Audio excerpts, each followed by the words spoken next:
Welcome to the Very Merry Life podcast, unfiltered, unscripted, and always relatable as fuck.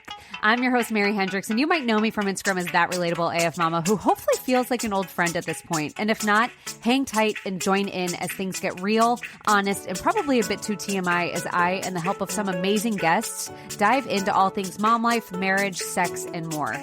No experts, just real life moms talking real life things. So get ready to laugh lots, cry occasionally, and leave feeling seen, supported, and inspired. Making friends is hard enough as an adult, let alone as a mom, but all of that changes right here and now. So hang on, lean in, virtually clink whatever glass you have nearby with mine, and let's go.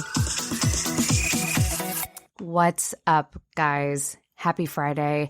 It is a new episode every single week, every single Friday. That is exactly what is going to be happening here. And hopefully you guys have had a great week. If not, fuck it. It's a new one ahead. Bad moments happen to everyone. Brush it off. Tell yourself that you're a great mom because it's exactly what you are, or you're a great human being. If you don't have kids, same thing applies, okay? If you are a working mom, hopefully you are listening to this on your way home from work or on your way into work, depending. And the moment you get home from work, I want you to crack open a hard seltzer or pour yourself a glass of wine or a Coke. You don't have to drink. You don't have to drink to be my friend. You know, I just want to point that out. And if you're a stay-at-home mom, I hope you're escaping your kids for a little bit, doing something for you. Same thing, crack a hard seltzer, pour a glass of wine. You deserve it. We all deserve it because we're all working our fucking asses off. And yeah, I'm recording this right now as I just had a hard seltzer. So, woo. Anyway, let's get into it. We're talking for a trimester. I have one of my favorite moms on, Jordan from Wonderfully Mama. I am so excited. She is I feel so fortunate to be connected with her. Her handle is exactly what she is in my life. Wonderful. And we're going to talk some fourth trimester shit. And I say shit because sometimes it is shitty. So let's get into it. Buckle up and let's go. All right. Hi, Jordan. Hi, Mary. Hi. So I am so excited. Jordan is a accountant. I'm going to let her introduce you to everyone in a second, but she's an account that I can't even remember where we got connected. Wait, no, yeah. I do. Yes. Girl gangs. Oh my. So that background information on that, she was an account on Instagram who I don't believe even exists anymore. Nope. She just fell off the face of the earth, honestly. I think she just ended. I don't know. You know what? Someone else now took over the page, but there was no background on like what happened. I don't know. It was wild. Yeah, it was weird. But she basically, when the original owner of that page was doing things, she basically had her page to blast influencers who were doing things really terribly, like not following FTC guidelines or being tricky or, I think she was like really big into like blasting influencers who like promoted skincare, but put a filter on. Yes. And that's like also, and I was like, oh, I should probably just like get rid of all the filters. I was like, yeah. Right. Yeah. And then I think she like blasted MLM practices and certain stuff like that. I had conversations with her too. Like I would message her from time to time and she was so nice. Oh yeah. And I think she shared your page at one point. She had like, would put out like a question box of smaller accounts that you like to follow. Yeah. And she would share them so that we could hopefully help get the smaller accounts more traction and support. And I remember she randomly put my page out there. Someone submitted it. That was one of my followers. Yeah. And when that happened, I mean, I was just like, whoa, cause she blasted it out to a decent following. And so I was just like, this is wild. And then, we connected. It was amazing ever since. Very exciting. Well, so with that, Jordan, I want you to introduce yourself, tell everyone about you, and then we are going to get into the whole nitty gritty newborn. Yep. Mom life. Think of it right now. Oh yeah. So my name is Jordan and I have an Instagram page called Wonderfully Mama. And I have now 3 girls, Charlie, Cameron, and Mackenzie, who is about to be 8 weeks old. And I used to be a teacher and I became a stay-at-home mom. Pretty much what I feel like a lot of people started being at home when the pandemic hit. Yep. And I really felt like I wanted to have a page where I was able to connect with other moms and just really make others feel not alone in the highs and the lows, and just be able to have a friend that gets it. And so I just started kind of turning my page into more of like an account where I was sharing my experiences as a mom and just everything like that. And so that's what I'm doing right now. And it. Yeah. And I love it. I love it. I love following Jordan. And that's like the big thing. I think on Instagram, it's funny because I feel like it's such like a club. Yeah. Like Instagram becomes such a club, but it becomes a club, especially when you start growing in your account numbers, where people like think that like, that's my thing, is like, I love having conversations with accounts that are way smaller than mine, because that's the thing. That's like, just because your account grows or whatever, it does not make me any different. And I love talking to moms. That's why I got into this, is just to be able to meet moms that were in similar boats as me. And I know I don't know how pregnant I was when I started following you. I'm not even kidding. Probably a week or two before you announced you were pregnant with Haley. Okay. Yeah. So, and then you got pregnant when, in October? Didn't you get pregnant in October, like right before Halloween. Yeah. you like how I know that? I love that you know that. Yes. Yeah. So I remember that, and because I think you were trying. I feel like you told me that you were trying. Yes. And I was like, I remember even before I put it out on Instagram, I was like, Mary, guess what? I had to tell you. No, I know that that's what's going on, because there was like 5 people within that time, of people who I have never met, that told me that they were pregnant, all within the same, like, with the moment they got a positive pregnancy test. And I was like, I'm so honored. I'm so honored that you're telling me this right now. It's because you, honestly, I mean, I'm not to sound super cheesy or anything, but that's me. You own the title of relatable AF mama. Like, you just kind of feel like, even though we've never met in real life, you just feel like I've been friends with you for forever. That's how it feels. Well, that's how it feels, like, even talking to you. One day we're going to make that shit work, though, because yes, we are. I found out Jordan, like, small world, Jordan and I were in conversation. Yes. I found out what your sister. It's my sister-in-law and my brother. Okay. That are in my hometown. Yes. Right by you. Yeah. We're going to make this happen. It will. Crazy. I know. Yeah. But so Jordan is in the thick of things. She had her third 8 weeks ago, you said? Almost.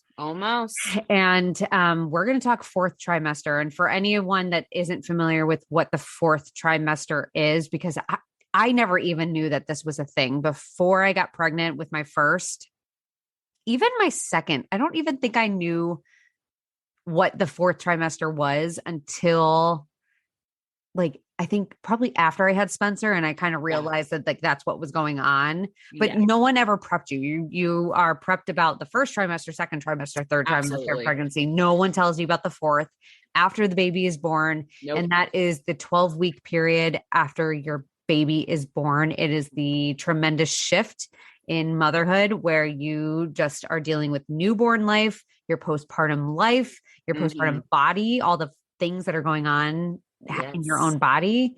And you're kind of just navigating that tremendous shift that I think a lot of people just completely forget about. And I wish that wasn't how it was.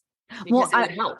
Yeah, well, it would help tremendously, because I can tell you right now, for me, even being pregnant the 3rd time, knowing that that's what was coming again for me, that's probably what made my anxiety for being pregnant the 3rd time far worse, because I love being pregnant. I know you did not like being pregnant. No, I like being pregnant. I like I have a decent, easy pregnancy. And so I love it. I love that. But postpartum, fuck yeah, no. I know. It's a whole I don't want to say the word monster of its own, but I mean, it kind of is. It kind of is. Yeah. It kind of is. And it hits you in a way that you will never even be prepared for. Like, I think I think talking about it, and that's why I think it's so crucial to talk about, but like knowing different experiences with it is so important, because even when it happens, you have no clue how you are going to handle it until you are in it. Even if it's not your first baby, even if it's your first or your second, your third or fourth or beyond, it's different every single time. I could not agree more. Yeah. I mean, even just thinking about just now, this third time around, I'm sure you'll speak to it too, but yeah, 3 different, completely different experiences. Yeah. I think my first with Cassidy was nice. I think that first baby was nice. Okay. Yes. I will say, obviously still has its struggles, but I feel like when you have your first baby, I was like trying to think back to like when I had Charlie. Yeah. And it really, yes, it's a huge shift from being not a mom to being a mom. Yeah. Right. You're like, okay, what's this? I don't know how to, like, you always worry about, will I know how to take care of a baby? Will I know what to do? You know, all those things. And then when you're doing it, like I almost look back and I think like, it was so nice because you really were able to focus on that baby. And it was, you were able to have, although in the time that it's happening, you don't feel like you're having a lot of you time, right? Yeah. But you do. Like, there's so many breaks throughout the day that you felt like, okay, I have a moment for myself, right? Yeah. And I look back and I'm like, wow, that was such a luxury. You know, I was able to like lay her down or just hold her and not have to worry about anything else around me. I like my postpartum, like I would sit at home and just watch reruns of like my favorite show with like a baby on your chest. It's the best. I was like, I didn't worry about like the laundry. I didn't care about any of that shit because I was like, whatever. No. But I had a baby on my chest that I would sit, and it was like after Christmas. So it was like all the snow. Like if you have to think about a good time to have a baby, it was like Cassidy was born on December 22nd, but we had her and we came home on Christmas Eve. It was just like everything just worked. Wow. And it was just like a nice time of year to have a baby. Mm-hmm. But her postpartum experience was okay. And I think everything was so new because it had been my first time going through it that it was almost, I think it was when like when I hit 1 month postpartum is when I kind of like all the excitement kind of fizzled mm-hmm. out. Yes. Yep. Where it was get like off cloud 9 a little bit. Yeah. When the bubble kind of burst and you're like, oh, like I have to leave the house and I have to like, it's not such like a novelty anymore. Like it's not so new anymore. And people are like not checking in on you as much. Like when things start kind of dwindling back on that. And then when you have your second, it's still kind of exciting because you never had a second before. That's true. And so you're kind of like, oh, okay, we'll make this work. And then when you have your third, everyone's like worrying about your other two. So no one's really even paying attention to your baby. Like, right. Yeah. Oh, it was very funky this time around. I feel like my postpartum this time was a little bit better because I knew that it was going to be rocky and I prepared. Yes. But now it's starting to hit me. Like that. I heard you were talking about that. Yeah. I talked about it on my TikTok where I think I rocked the beginning portion of my postpartum. Yeah. But now it's starting to fizzle out where it's like the excitement is over, where you're not being treated so much about like as being a newborn mom again. Like people kind of forget about you and you're kind of just, you feel like just, I don't know. There's like not as much excitement anymore about being a brand new mom again. So you're kind of lost in like that in between. And too, they probably think, oh, you know, Mary, she has 3 kids. Like she's fine. We'll be back after a quick break. Eye-Opening Moments podcasts are real-life stories of adversity, encounters, and perspectives. They are moments that can lift your spirits, give you some food for thought, or move you. For the introspective mind that likes to reflect, discover, and find solutions or meaning in a complex life, listen to Eye-Opening Moments podcasts. Well, yeah, that too. So it's like, it's a very funky period. It's very funky. Yeah. Yeah, I know it is. And I think, I don't know. I think I had a friend who had a baby about a month after me, and it's her first. Yeah. And I think, I don't know about if you feel this way, and maybe this is why it's not always talked about. Yeah. To the length that it probably should be. Yeah. I think it can be taken as, oh, you're just trying to scare me, or you're just trying to be negative, or, the whole, like, just you wait kind of mentality. And so you almost like don't want to say something that could be portrayed that way, because you don't want to scare that person. You don't want to come across as that type of person to them. No. But in the reality, you're just trying to help them and give them an expectation. And I mean, on my stories, freshly postpartum, I walked through what you might have to take care of yourself down there for the first few weeks. Yep. And I was going through all the products and how to make the sandwich. And I cannot tell you how many messages I got from women being like, I wish I would have had someone tell me this before I was in the hospital. Oh, completely. I'm like, and I even said the same thing. I'm like, I know. And that's why I want to share it, because it would help to just be like, okay, that looks familiar. When I go to the hospital and they tell me this, I'll be like, oh, okay. Yeah. I do know this a little bit better. I feel that same exact way with my first birth experience, because Cassie's birth story, and I need to make like a separate podcast about this. It's just like my birth stories, but Cassie's birth story and birth experience was completely traumatic, like completely a shit show. Yeah.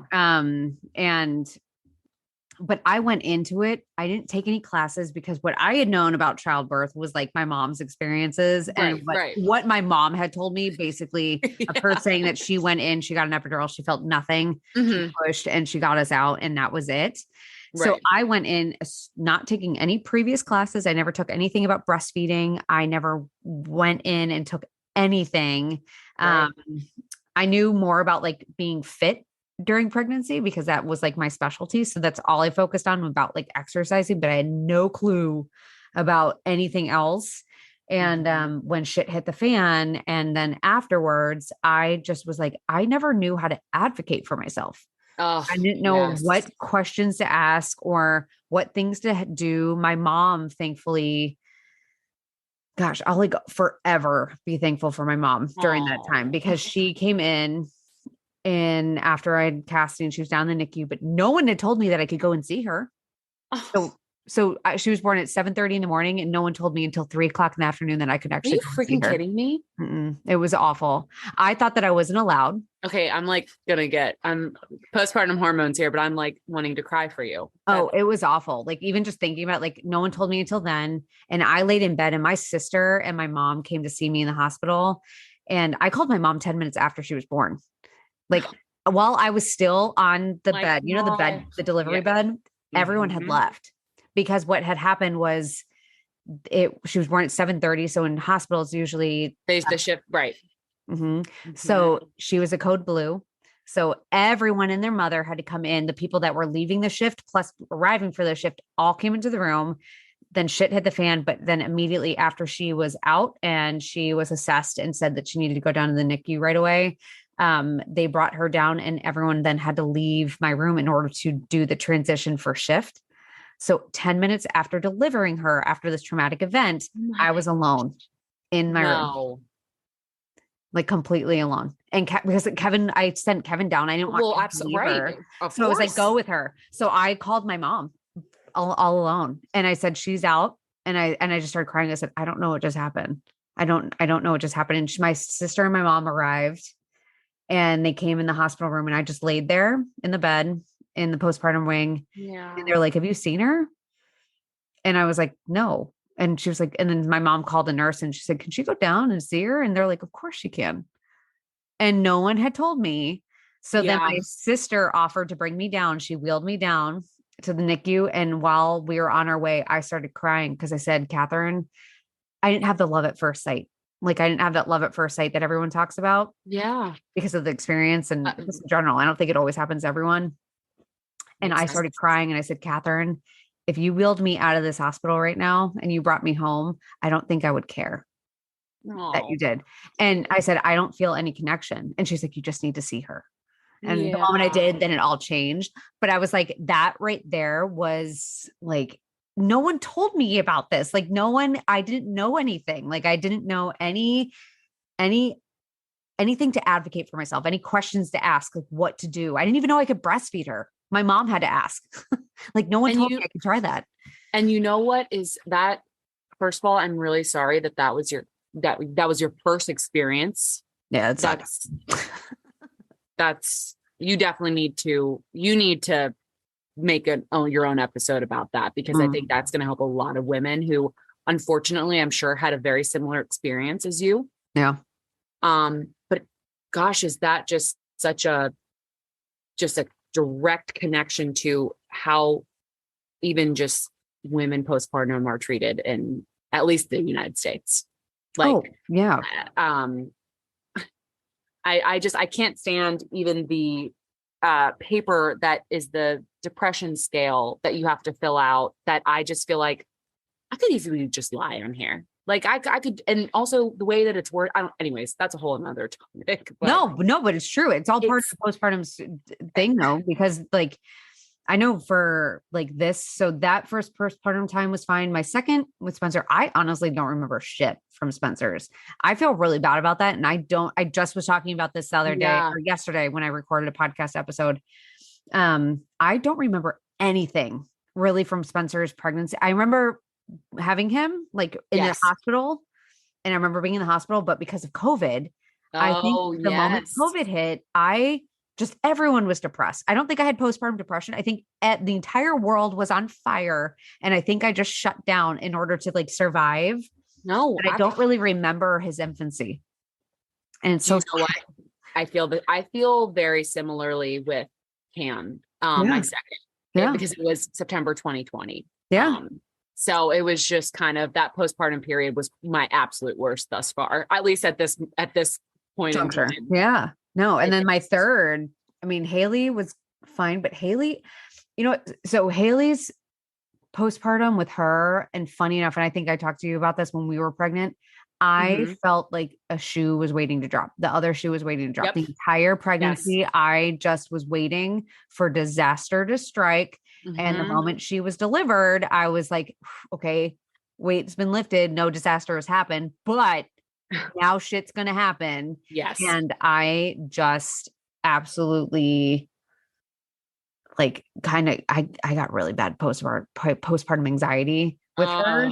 And it was managed where I think like postpartum, when you're freshly postpartum, baby blues. Yes. Is a little bitch. I was just talking about to my sister the other day. Baby blues technically should last like 10 days, like 10 days to 2 weeks. Like baby blues should not be.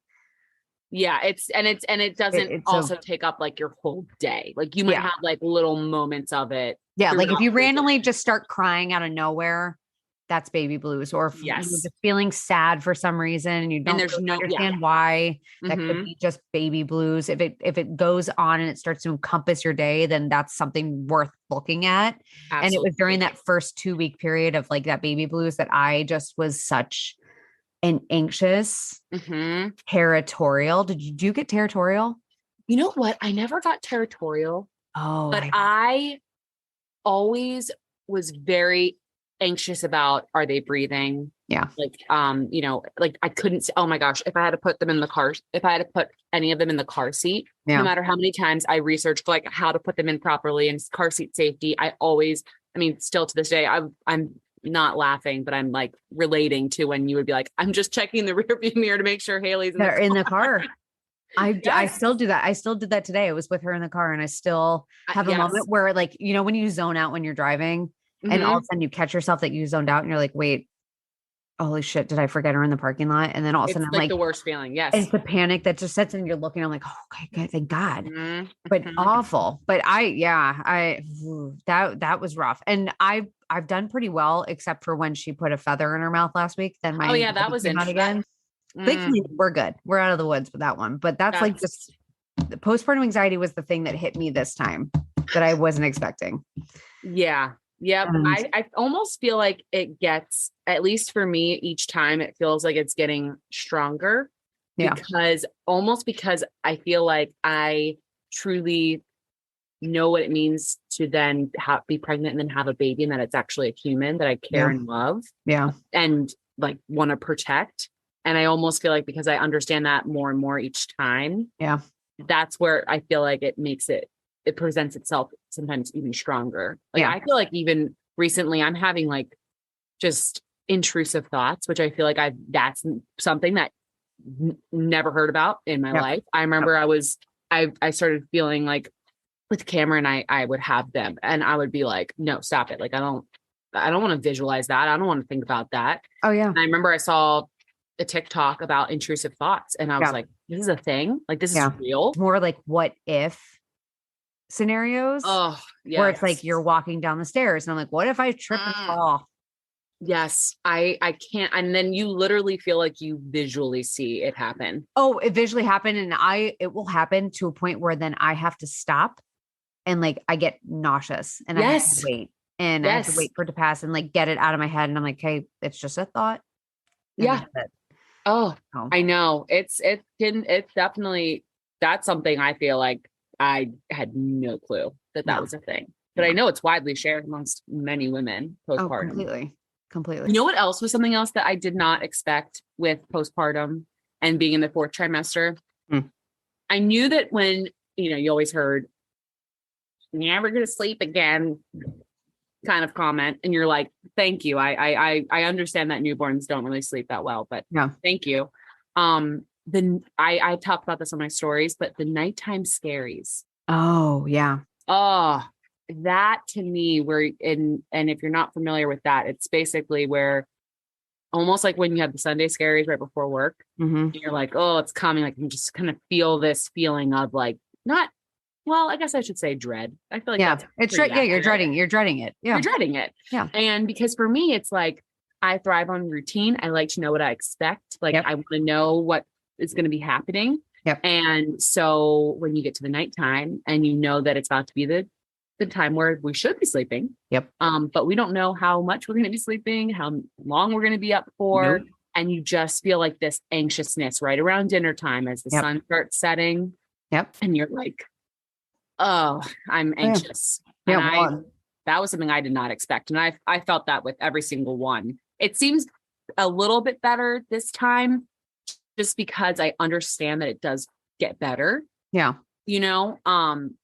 But unless in my case, it gets better and then it gets worse.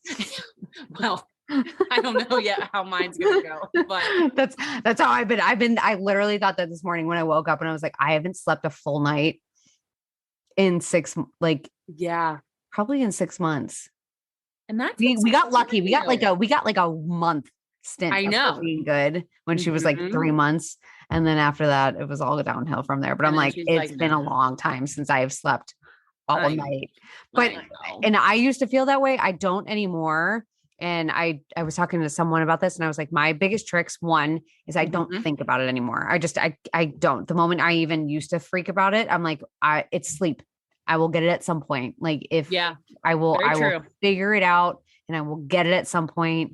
I will be fine. 2, I don't check my phone in the middle of the night anymore. I used to bring my phone in when I was nursing because I just needed entertainment. Yeah. That's a good tip. I don't check it anymore and I don't look at my phone. I don't look at the time. I don't want to see what time it is because if I see that it's 3:00 in the morning, it's going to freak me out. That's always the time I'm up. So yeah, I always am like envious of like the couples that are split feeds. I don't know if you and your husband do. No, Ryan's an amazing dad. I mean, he's very hands-on and he wants to do and help. Yeah. But just like when you were talking about with Haley, that she just wants you and like, it's just, she is attached to you. Yeah. That is how Mackenzie is with me. Yeah. Where it just, as much as I want somebody else to do it for me. Yeah. And so I can have like a second, it's just easier if I do it. Well, that's the thing. And I posted up a reel the other, I don't even know when it was it was the reel that I did where it was like praying to the gods that I get 5 minutes of like solo time. Yes. And someone commented on it the other day saying, I'm wondering why you feel this way. Does your husband not help out? Like my husband, I'm a first-time mom and my husband splits everything and he's hands-on. And like, she basically went on this whole tirade saying that I'm bashing my husband for not. And I'm like, I didn't even bother replying because I don't care. But I'm like, in replying now, if you're listening, you little asshole, she for real. Give it to him, Mary. For me, like a third time, especially when you're a third time mom, I need Kevin to handle the bigger kids. Absolutely. So he handles the bigger kids. And that's probably why Haley isn't as daddy centered because she has always been with me, because when he handles the bigger kids, she's on me. It's also probably why she sucks at taking a bottle, because it's just far easier for me to whip a tit out as opposed to him trying to bottle feed her. And it's just, we kind of set ourselves up for the failure. Situation. Don't say failure. The situation. A situation. But that's why. So I'm like, I know why it happened, but I'm like, that's the thing that a lot of people forget too. I'm like, at the end of the day, it's just, we're the default. It is what it is. And I think it's not a bad thing. I don't think so either. And just because we are the default doesn't mean that our significant others, the other parent, isn't hands-on and isn't involved and doesn't put effort in. I mean, that's just crazy. It's just babies tend to gravitate towards one, and that can change even throughout their first year. Oh, completely. I even know. Yeah. I mean, I'm sure many parents can say, oh, my kid wanted me and was all about mama, and then it turned over to dada, or whatever your dynamic is. Well, it's happening right now, to even bedtime right now. Cassidy, my oldest, she is anti-mom. She's anti-me when it comes to bedtime, because she knows she can't get away with anything. Yes. So, yeah. But lately, because I think Kev has been traveling so much, that I put her to bed. And so Kev is home, and he said, do you want me to bring you to bed? And she's like, no, I want mom. And he was kind of butthurt about it. Like you could tell that he was hurt, because it's like been his thing. It's his thing. Like he doesn't see him most of the day. So when he gets home, bedtime is like his thing. Absolutely. And, so I did, and I came down the stairs, and he was like, did you give her 20 kisses and 20 hugs? And I'm like, no. And he was like, what do you mean? And I was like, she doesn't get away with that shit. I was like, yeah, he was like, no. And he was like, she doesn't let you, she lets you put her to bed without that. And I'm like, yes. Like she has no choice with me. It's not happening. I know. But yeah, I know. It's just, it's an interesting process. And I think, you know what, the other thing of fourth trimester and just a postpartum that I want to talk about is the roommate phase. Yeah. That's either the roommate phase or the hating your husband phase. You know what? I would say right now we're doing good in that department, because I think the third time around, I just feel like we know how this goes. Yeah. And we understand the ebb and flow of it. Yeah. And Ryan is a very good communicator. I'm the one that kind of is not the greatest at it. Like my thing is like, I never want to hurt anyone's feelings. I don't want to like impose or be a burden or whatever. Like I always like to just be like, oh, it's all good. Yeah. But he's the one that's really great at keeping our communication like open. Going. Yeah. And so he just like, we just keep each other like, hey, listen, let's hang out tonight, or I need this from you. Yeah. And so that's been the case, but we've definitely gone through that phase. I mean, it's very easy to do. I think it's going to go through, anyone's going to go through it. Even if you get a dog, like you're going to go through it. But that was like one thing of postpartum that I didn't expect. Same thing. I think this time was much better for us. I think I think 1 to 2 definitely rocked our world a little bit. Do you feel like your 1 to 2 was your hardest transition too? Because that was my hardest so far. Oh yeah. 1 to 2 rocked my world. It completely, even now, like my 2 are the toughest on me. Then like people ask me like about like, how is it with 3? And I'm like, it feels like 2, but now you have 1 extra body. Like, Yes. it's just, my focus is still on my top 2 because they're constantly beating the crap out of each other. So I'm like, it's just, my 2 are the ones that give me the headache. Yes. And then I got a 3rd that I have to manage at some point. Thank God, she's a little chill. But I think with us going 1 to 2, that definitely rocked our world. And I remember the first time I felt that way though, like with first, even, I think it was hormonally, like I was just agitated. I was agitated at everything he did. Yes. I got mad at everything, and then got sensitive at everything. Being touched out. Oh, that's another thing, dude. Was another thing that no one prepared you for, of being touched out. And if you don't know what that is, essentially imagine having a human being or a monkey. Picture having a monkey that never stops moving, that constantly wants to eat your nipples. Yep. All day, touching you, slobbering all over you, spitting up all over you, all night, all day. They don't leave you. Yes. And then imagine someone coming up to you, wanting to touch you in a way that's not that, or hug you, or want to have sex. And that's just like never going to happen. Yeah. Yep. Yeah. Not happening. It's like, you know what? I love you, but no, not right now. No. When you have to go poop with a baby on your chest because you physically cannot remove them off of you, or else they just scream their heads off, God, that was such a story. Lord have mercy. I remember I'm ready. Telling Kev, we got, oh God, it was when Haley was brand new, but she was like early, and we got takeout. This is such a terrible story. I'm so sorry. No, I love this. This is what this is all about. We got takeout. We got Mexican. It hurt my stomach. I had to go to the bathroom. Yes. And he was screaming. And Kevin, I was like, close your eyes, because we're not that type of couple. I was like, close your eyes and bring her in here. And so so he is, but I had to breastfeed this poor child while I am literally while you're pooping, while I am not pooping, like bridesmaids pooping. Oh, Megan, look away pooping. And I was like, and after that, Kevin and I were talking, when I was trying to explain to him what touchdown is, I was like, imagine having to do that every single day. And then someone coming up to him being like, I want to intimately touch you. Absolutely not. It's not going to happen.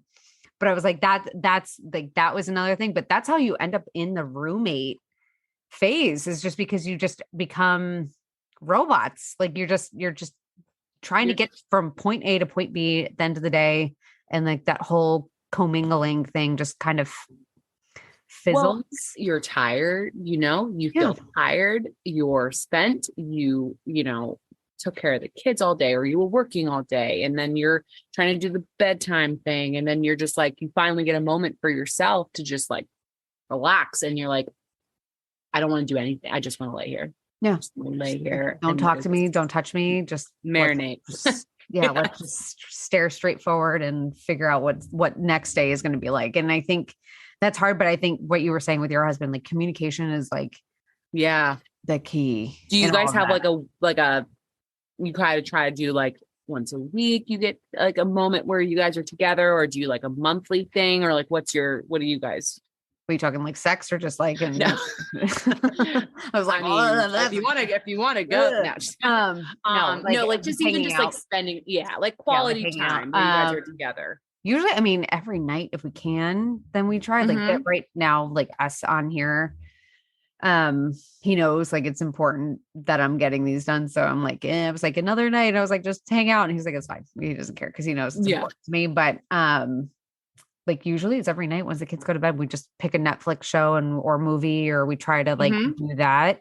That's our date. We don't go on dates. So no.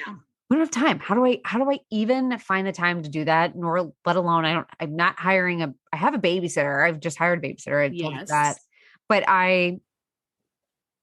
finding someone to watch all 3 children, that is a hard thing. And I don't think anyone prepared me for that.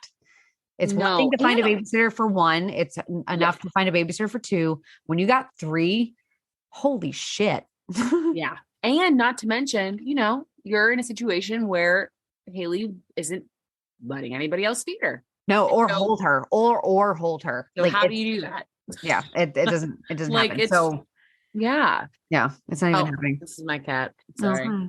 I like it. But No, yeah. it's hard, but I think we try every night to just do something and talk, and we talk all day, and I think that's been helpful.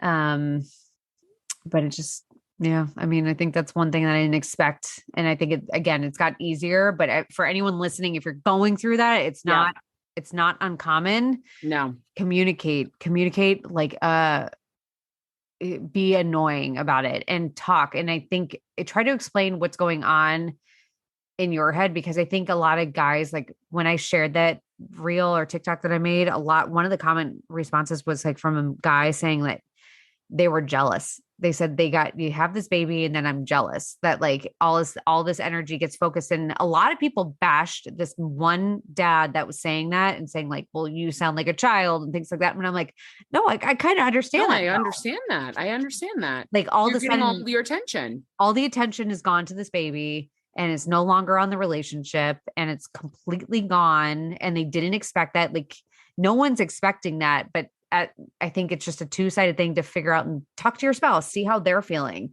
and then share how you're feeling, and try to like communicate that in a way that you can you're not going to understand it. We're not ever going to understand the other's experience, but you can at least empathize and be like, okay, I understand that you're kind of in a weird spot right now of figuring yourself out. Yeah. Especially with postpartum bodies. Like that's another thing. Oh my golly. Yeah. We can go on and on about this. Postpartum is just, there are so many facets. Yes. And that's why I think it's so important to be talking about it more and having more open conversations and being open about, hey, this is how I feel, because otherwise you're going to go through it and be like, is anybody else feeling like this? Is this normal? And it can be overwhelming. You're learning, when you shared the other day, I'm going to probably butcher the name of like the term matrescence. Yes. I loved how you said that when you're a first time mom, you feel that, but then with every additional kid, you're also going through that because you've never been a mom to 3 kids before. Yeah. And I think that's really when it comes to postpartum, you've never had that specific postpartum experience before. Yeah. Doesn't matter how many kids you've had, you haven't had that one. Yeah. And so you just don't know what you're going to experience and what you're going to feel. And that's why I think it's so important to have, and even if you're not, openly sharing it, like, how you did and how I do about our days and how we feel, just to even have somebody that you can talk to in your own life that like say, hey, like this is how I'm feeling today, and have that safe space to talk to somebody. Yeah. Because it doesn't like, and that's the thing. And when you said in the beginning, like a lot of people think that it's like negative or you're trying to say like the just wait. It's not, we're not doing any of that. Like, and I think people get that so confused. Like if you were to say like, if you were to go up to someone that's pregnant and be like, just wait until they're born, you're going to fucking hate it. Like that's a different thing. Yeah. That's not what we're saying. Cause overwhelmingly we love it, but it's a really tremendous shift that none of us have been prepared for. None of us expected. And us being honest does not equate negativity. And I say that all the time. Yes. Like you can be honest. That doesn't mean you're negative. Like, I hate how there's sometimes that blurred line right there. Oh, it's completely blurred. It's not because I can't tell you how much, like, I literally love my kids so much. It physically hurts me. Yeah. I like feel it in my body. Yeah. But I can still have moments where I'm struggling, and I have parts of it that maybe, like you said, with sometimes our ages that we go through that we love you, but maybe we don't like at the moment. Don't like it very much. Yeah.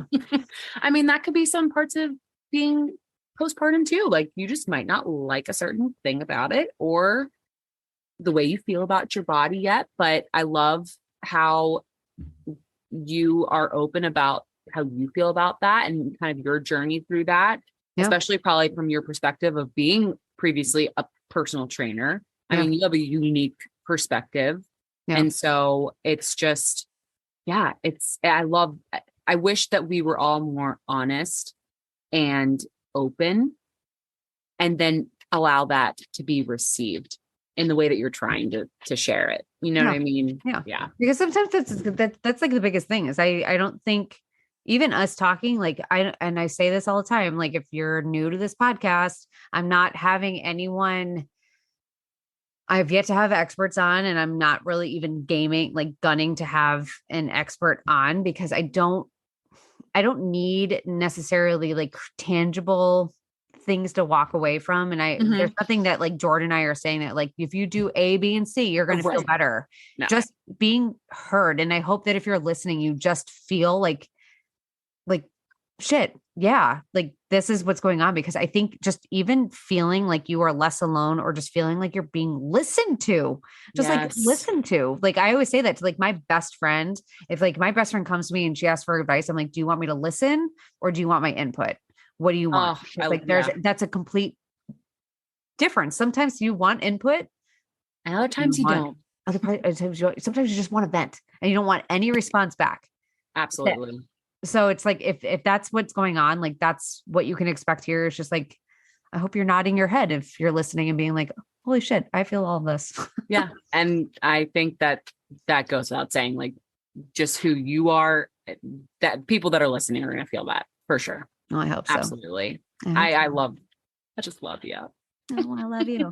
Well, we're going to wrap things up, but I'm going to so Jordan, where can everyone find you? What channels?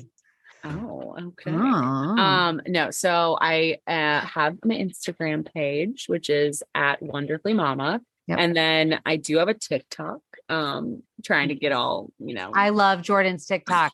We were just talking about this before we started recording, but I love Jordan's TikTok. And Instagram and TikTok are completely different. They are so different. Instagram is like, TikTok is everything Instagram is in a weird way. I don't know how to describe it. It's like very weird, but TikTok, you can be more authentic than you already are. And it's all in one space, but Jordan like shares your day-to-day life. You can't really do that on Instagram, but you can. But you can't at the same time. You can't. It's very weird. And also, you can get flagged for the most random things and then get in like Instagram jail for stupid reasons. Oh, yeah, you got flagged. No, but my TikTok is not Wonderfully Mama. It's just my name. So Jordan C. Bradford. And and I'll put all this. I'll put all this in like the description of stuff. Yeah. If any of you guys want to find Jordan, but I highly, highly suggest it, because I'm having everyone on that I'm friends with. And I feel like we really are friends. Like this whole time. We are. We're going to make this happen. We're going to get together. You're only 3 hours away from me. It's not that impossible. I know. It's really not. And we can 100% make it happen. It will. It will. If it's happen. If it's not by the end of this year. I want it to happen when our babies are old enough where we cannot be with our babies. Oh, yes. When we meet. Okay. No, I love this. I love this, because then we can have fun. Yeah. And not worry about anything else. Yes. Exactly. I love it. Oh, I love it. Yay. Okay. I'm excited. Thank you for having me. I feel so honored that you wanted me to come on. So thank you. Always. Well, and for anyone listening, stay tuned for more to come, because this is doing good. Doing a big thing here. I love it. Thanks. Another episode down and way more to go. But thank you so much for listening. If you enjoyed this episode and you would like to help support this podcast, I would love for you to subscribe. I'd love for you to share it with others and post about it on your own social media, or leave a rating and review. I cannot tell you how helpful and how appreciated those things are for me. Of course, to catch all the latest from me, you can follow me over on Instagram at The Very Merry Life, over on TikTok, The Very Merry Life. And even if you wanted to check out my monthly newsletter, you can do so by subscribing over at theverymerrylife.com. I'll see you next week. Stay tuned for more honest, raw, real chit chat. I have some amazing moms lined up coming on, and shit's going to get fun. So buckle up, Buttercup. It's going to be good.